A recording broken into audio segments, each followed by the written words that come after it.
Dodge City and in the territory on West, there's just one way to handle the killers and the spoilers, and that's with a U.S. Marshal and the smell of gun smoke.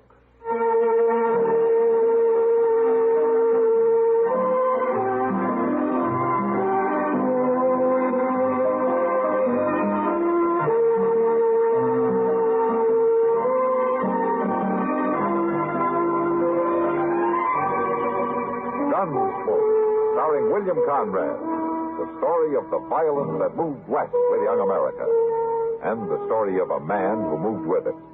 I'm that man, Matt Dillon, United States Marshal. The first man they look for and the last they want to meet. It's a chancy job, and it makes a man watchful and a little lonely.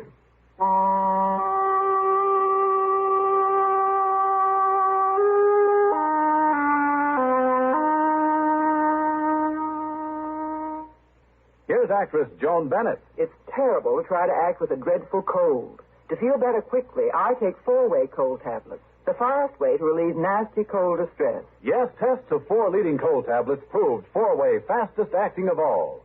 Amazing 4-way starts in minutes to relieve aches, pains, headache, reduce fever, calm upset stomach, also overcomes irregularity. When you catch cold, try my way.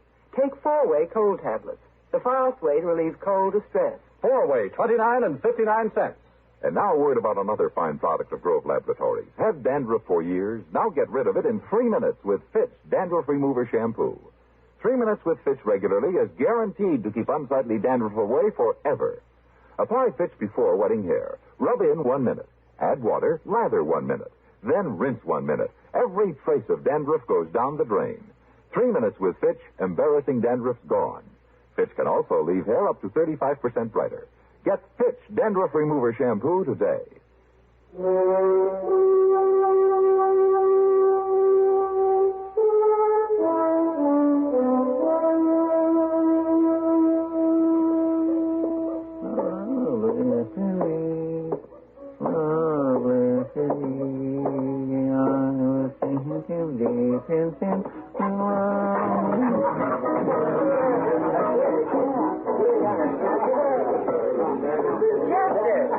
Evening, Miss Kitty. Well, you were going straight to the bar without even saying hello. Well, I figured you were busy.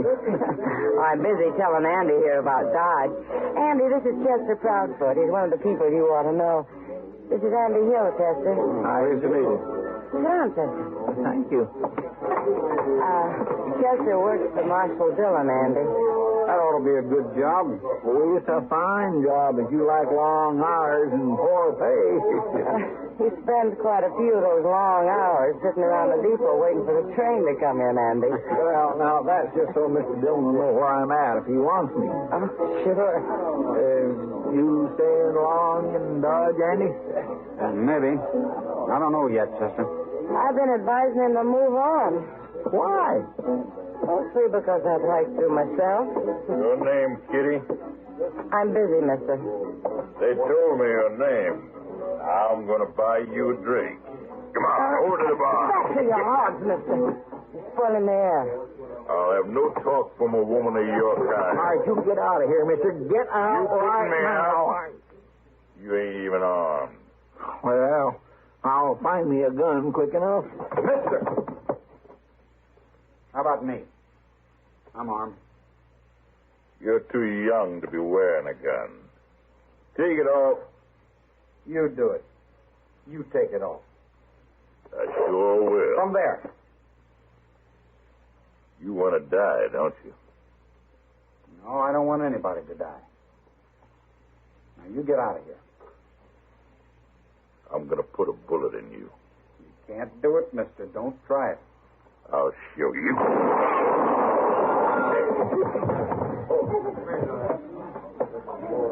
I told him he couldn't do it. Well, you killed him, Andy. He was looking for a fight.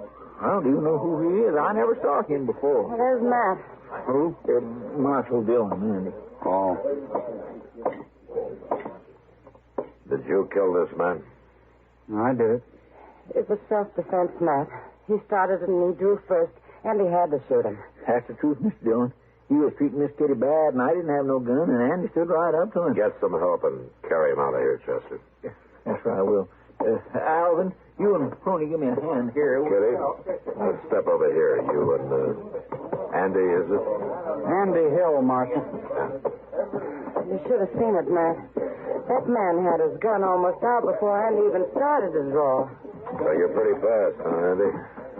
Well, I'm alive. Where you from? I told you my name. It don't matter where I'm from. What are you doing in Dodge? I come here looking for a job. An honest job. He told me the same thing, Matt. I believe him. Why would I be lying? Well, the way Kitty described it, you're mighty handy with a gun for a man who's looking for an honest job. All right, I'll move on. I wouldn't have a chance here with you against me. Matt. Don't worry about it, Miss Kitty. I'll make out someplace else. Wait a minute, Andy. Yeah. Why don't you go over to the stage office? That's for Jim Buck. What for? He's a driver. He's looking for a man to ride shotgun. You tell him I sent you, huh? All right, Marshal. I'll go. Go on. You see, Matt, he did mean it. Yeah, he wants a job, Kitty. But he's hiding something. And when a man hides something, it's usually bad. But I've got a feeling about him, Matt. I think he's all right. Well, I hope so, Kitty. Won't be so good if I've recommended an outlaw to protect the stage.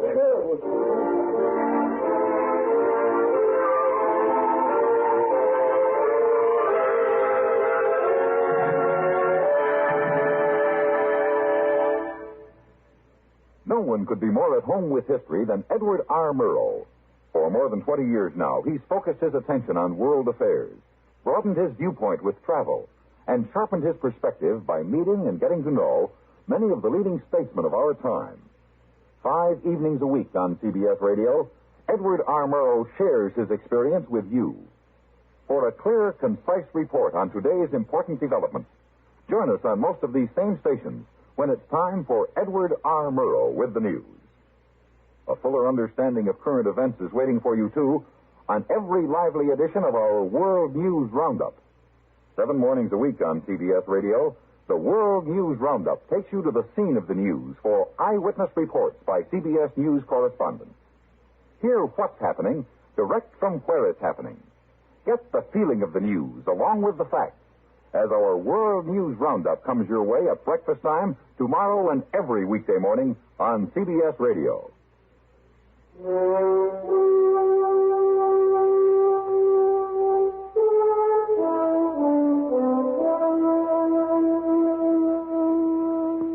I didn't see Andy again that night, but I ran into Jim Buck, and he told me that he'd hired him, and they were leaving for Hays City the next morning.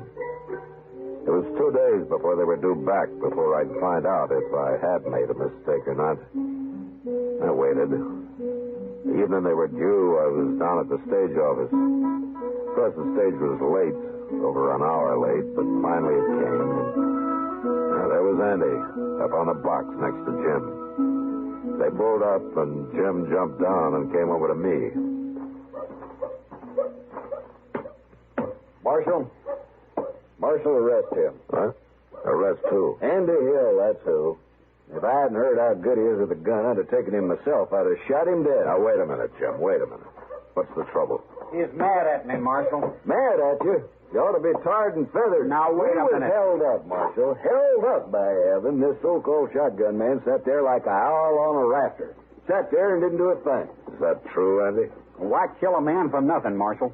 For nothing. The treasure box was empty and we carried no passengers this trip. He didn't get a thing. You didn't know that box was empty till I told you afterwards. I knew it before we left Hays City. I figured I ought to know what I was guarding, so I found out. Sure, and for all I know, you was in cahoots with that bandit.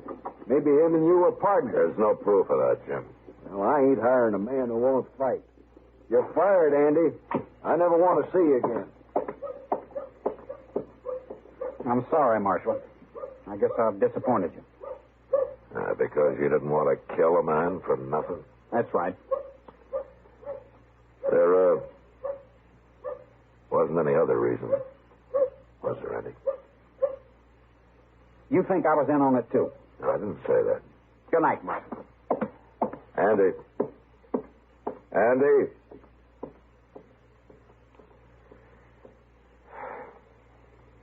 Maybe I did make a mistake.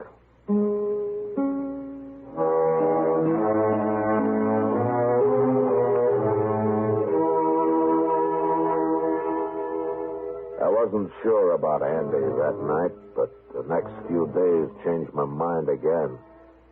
He went all over town looking for a job. He tried everybody and everything, but nothing came of it. And finally I heard that he'd got the courage and had quit trying. I had a long talk with Jim Buck, and at the end of it he was sorry that he'd lost his temper, but he still wouldn't rehire him. And that was that. Until one night about a week later, Doc and I were having a beer at the Texas Trail. Well, now, what I've seen of him, Andy's got a lot of pride, man. Maybe too much pride, Doc. Oh, well, he's young. He's feeling his blood. We were all like that once. Yeah, there's more to it than that, Doc. What? I don't know. Andy doesn't talk much, especially to me. Well, maybe he doesn't trust the law. Well, most people around here don't. Oh, now what? That's Andy. He's drunk. Well, who's that following him? Give us a drink, boys. Who is that, man? I'm trying to think, Doc. I've seen his face. Maybe it was his picture. Drink with you. You'll drink. There's going to be a fight, man. Stick around, Doc. We may need you. You leave me alone, sir. I take it bad when a man won't drink with me. You take it anywhere you like. I could kill you, Andy. You're drunk. That's right. Hold it, Andy. You stay out of this, Marshal. He's right, Andy. You're too drunk to fight. Am I? You watch me.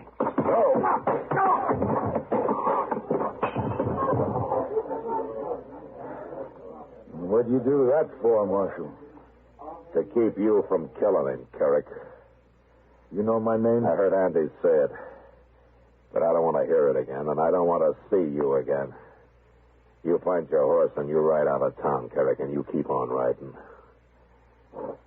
Now you get moving while you got a chance. Sure, Marshal. Chester? You should have arrested him, Mr. Dillon. He started the whole trouble. Maybe. But right now, get Andy's gun and take him to jail. He can sleep it off there. Yes, sir, I will. Well, you didn't need me after all, man. You know something, Doc? Huh? That's the first time I ever turn an outlaw loose. What? Carrick, I saw his picture the other day on some new circulars. The law in Oklahoma Territory would like to have him back. Well, then why didn't you arrest him? Andy's wanted with him. There's no picture, but I remember the description now. Carrick for murder and Andy for robbery. They were partners. And you let a murderer go? Not exactly, Doc. Carrick needs Andy for a partner. That's why he came here. And that's why he'll come back. Yeah, he comes back. You're going to have two outlaws to deal with. Maybe. But it's Andy who's going to have to decide that. He's still got a choice to make, Doc.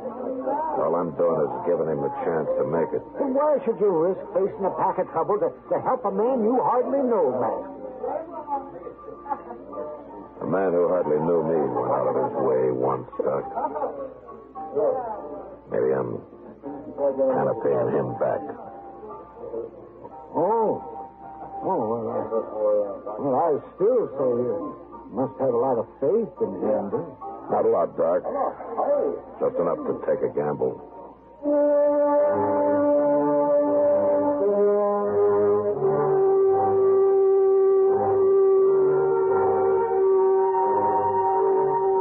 The next morning, it looked like a bad gamble.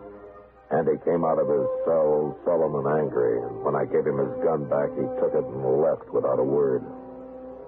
Later, Chester reported that he'd ridden out of town, and it was several days before I heard of him again. Dillon? Yeah, what is it, Chester? Andy Hill's back in town. Oh? He's found out there on the boardwalk talking to Jim Buck. I went up and said hello to him, and you know what Jim told me? He's went and hired Andy to ride shotgun for him again. He has? Yes, sir. He was kind of laughing about it. He said Andy spent most of the morning arguing him into it. Said anybody who could talk that good and that long deserved a job, so I guess he ain't mad at Andy no more. Yeah. Jim's bringing a shipment of gold back from Hayes City next trip. Oh? Maybe Andy knows about it. Him and Carrick both. Oh. What's that? It's a circular from Oklahoma with Carrick's picture on it and Andy's description. What's it going to do with it? Andy's outside, you said? Yes, sir. I'll be back directly.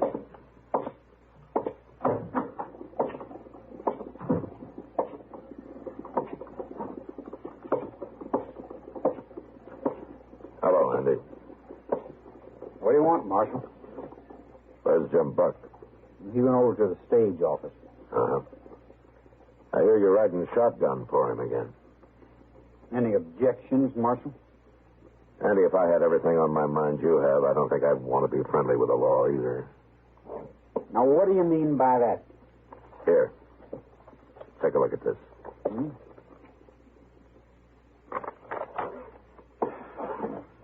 So now you know.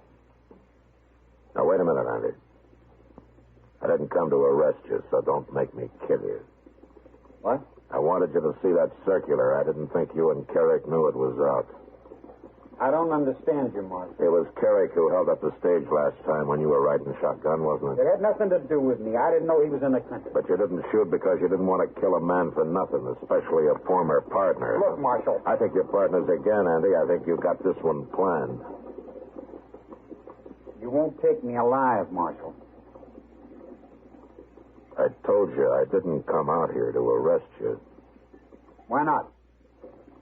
Because I think a man who wants it deserves a chance, Andy. You haven't had yours. Not yet. Maybe I'm wrong giving it to you, but I'm going to do it. What do you mean? The stage goes to Hayes tomorrow. It'll be back Thursday. I'm going to be waiting for it, Andy. Waiting real hard.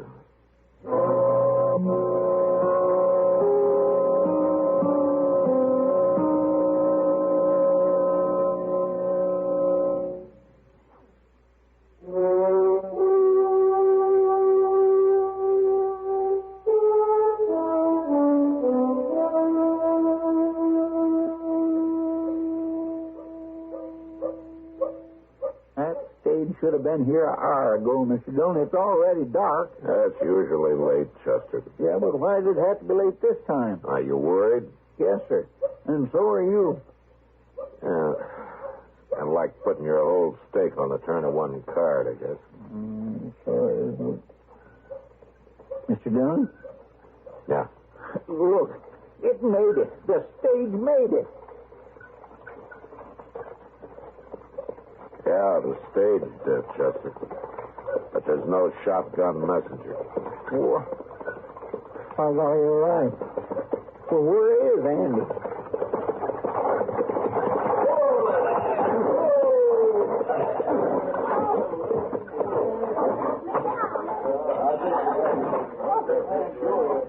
Where's Andy, Jim? I don't know where he is. I ain't seen him since we got to Hayes. You mean he quit? I'd call it that. But did he tell you he was quitting? He told me nothing. He just disappeared. Serves me right for hiring him again. I got work to do. Well, come on, Chester. Let's go back to the office. Reckon he figured he'd get as far as Hayes without you after him. Then him and Carrick could run from there. What you looking at? That rider coming up the street. Leading that pack horse? It's not a pack horse, Chester. It's a body tied across a saddle. And that's Andy leading it. By Jim, you're right. Well, now what's he gone and done? We'll find out. Hello, Marshal. Hello, Andy.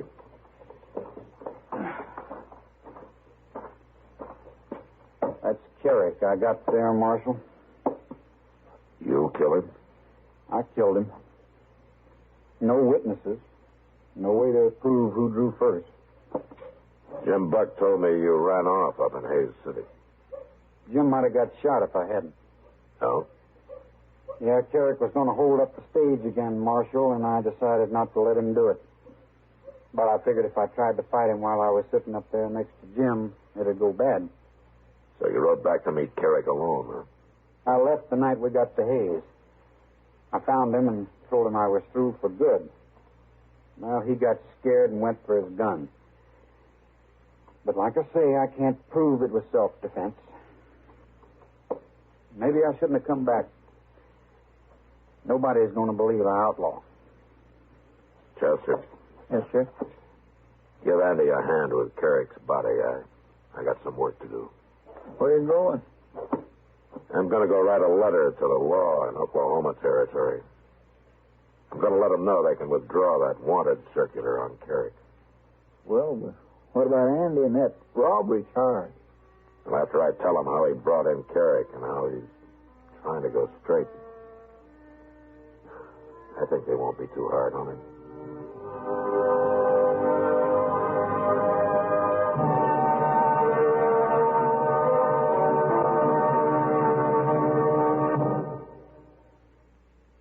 You and your best date have a New Year's Eve date right here on CBS Radio. Join us on New Year's Eve as many of these same stations present America's top dance bands, one right after another, for the 1959 CBS Radio New Year's Eve dancing party. From mid-evening right up to dawn, dance to the music of Jan Garber's orchestra and the Glenn Miller Orchestra with Ray McKinley. Ring out the old, ring in the new with the orchestras of Richard Maltby, Count Basie, Vincent Lopez, and Guy Lombardo. Old Lang Syne it with the Tommy Dorsey Orchestra and Warren Covington. The orchestras of Freddie Martin, Duke Ellington, Ralph Flanagan, Lawrence Welk, and Turk Murphy. When 1958 bows out, you supply the partner and the fancy footwork, and let the biggest bands in the land take care of the rest. Wherever you may be, whatever you may be doing, ring in 1959 with CBS Radio's Gala New Year's Eve dancing party on most of these same CBS radio stations. Gunsmoke. Produced and directed by Norman McDonald, stars William Conrad as Matt Dillon, U.S. Marshal. The story was specially written for Gunsmoke by John Meston. Featured in the cast were Sam Edwards, Harry Bartell, and Barney Phillips. Harley Bear is Chester, Howard McNear is Doc, and Georgia Ellis is Kitty. This is George Walsh inviting you to join us again next week for another story on Gunsmoke. Over the CBS Radio Network. You've been listening to the OTR Gold Network. Find more classic radio at otrgold.com.